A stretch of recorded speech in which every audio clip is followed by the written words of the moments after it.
So I wanted to talk about this phrase that's becoming popular at the moment, which is the phrase, "Don't be evil." And the reason this is becoming popular is because, of course, we see with the age of information, with the digital sphere expanding and blooming as it is, we become aware of the lifestyles of the rich and the famous, the rich and the powerful, and we see that they are evil. We say that they are involved in quite nefarious things. And of course, us, the common peasant, the common folk, want to have the hot moral high ground, the ability to live a good life, the ability to be someone who can be upstanding, who can be on a way of goodness, on a life of not being evil. So we see this phrase, don't be evil, don't live the evil life, which seems quite simple enough for us common folk, right? And it's simple because of the way you actually do this. And I would like to say, how do you do this? How do you not be evil? Well, it is very simple because the way that you don't be evil is to live a simple life. Easier said than done. More complicated and profound than said. More complicated and profound than what might first be appeared to be. And how do you live a simple life? Well, it is basically you do your basic things through your lifestyle design in a good way, in a simple way, in an easy way. Take, for example, money. How do you live a simple life? You have a simple, easy way in which you manage your money. How do you live a simple life? How do you do a good life with work? Well, you have a simple, easy way in which you work. How do you deal with diet, food, sexuality, relationships? Well, you live a simple, easy, good life on all those things, yes? So it is very much a matter of lifestyle design. And if you look at this the other way, anyone who is evil, anyone who is not living a simple life is someone who is involved in bad things, in dangerous things, in things that are harmful to the rest of humanity. Look at their sexuality. Look at the perversion of the people in power and how they live their sexuality.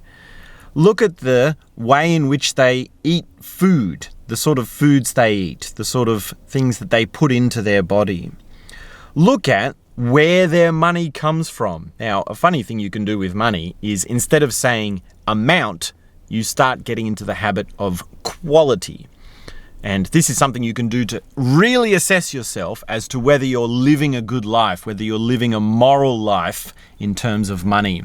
So instead of saying this amount of money, you say where this money has come from. So you say, this money is my pizza boy money, or this money is my stock market money.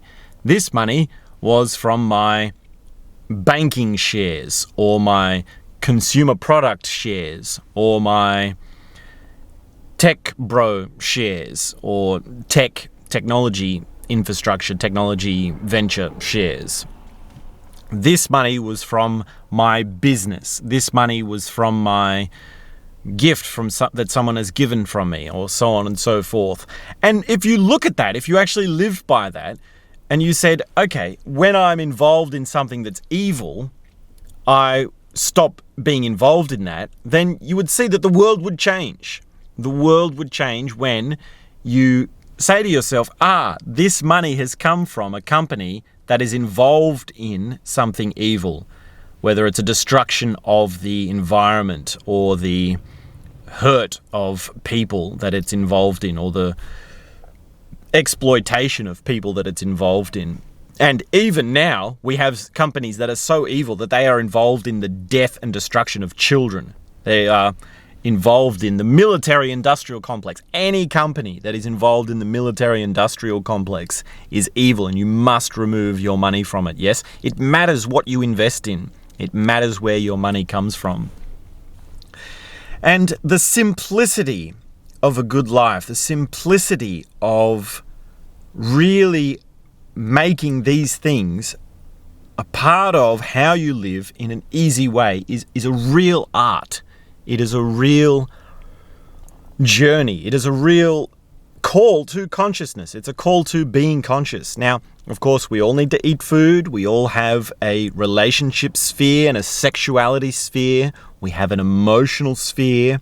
We have a way of living in this world that is in harmony or in sort of symphony with the human consciousness that we find ourselves within. Yes, we have to be human. It is not okay, it is not right to deny our feelings, to deny our sexuality, to deny our cravings for food, yes? And yet, there is an art to being harmonious with it. There is an art to being simple with it. If these evil people of the world could live a simple life, the world would be a very different place. Now, why are they the way they are? Because they don't understand their power complex. They don't understand their emotional world, yes?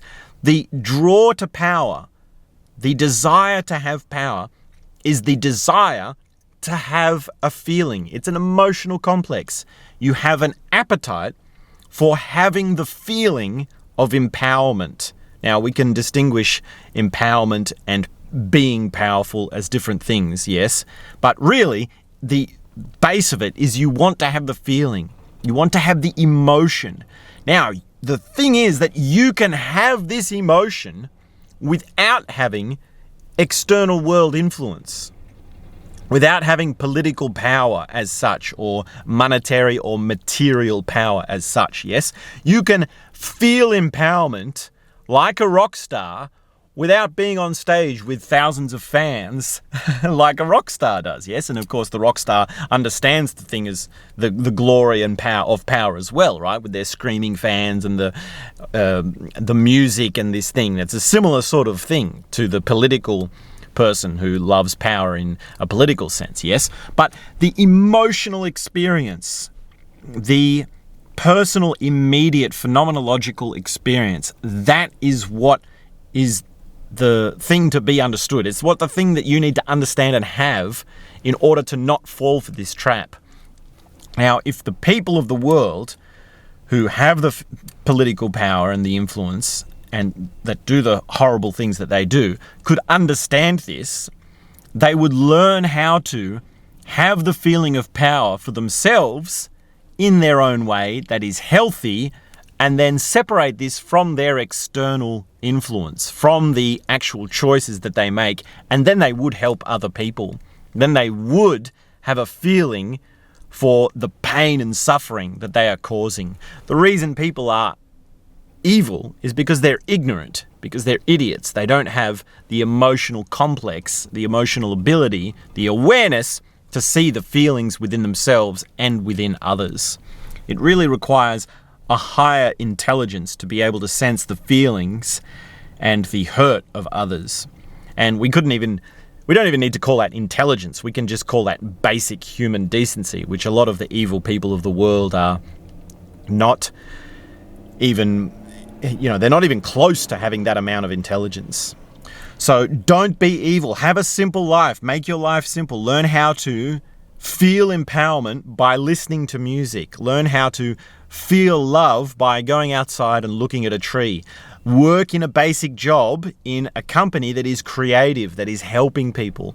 Do volunteer work for not-for-profit organizations, for organizations that help disadvantaged people.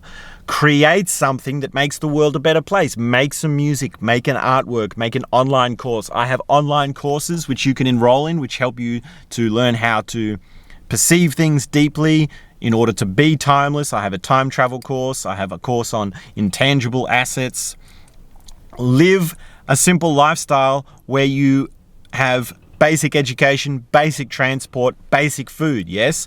Don't go out and have lavish things that you need to indulge in. Have basic relationships. Of course, you need to explore your relationships, but don't be evil with them, yes? Understand your sexuality, which is another sort of correlation between this thing of emotional awareness, right? This thing of consciously knowing your sexuality is another reason why these people do these evil things, because they haven't consciously understood this sexual drive within them and how to channel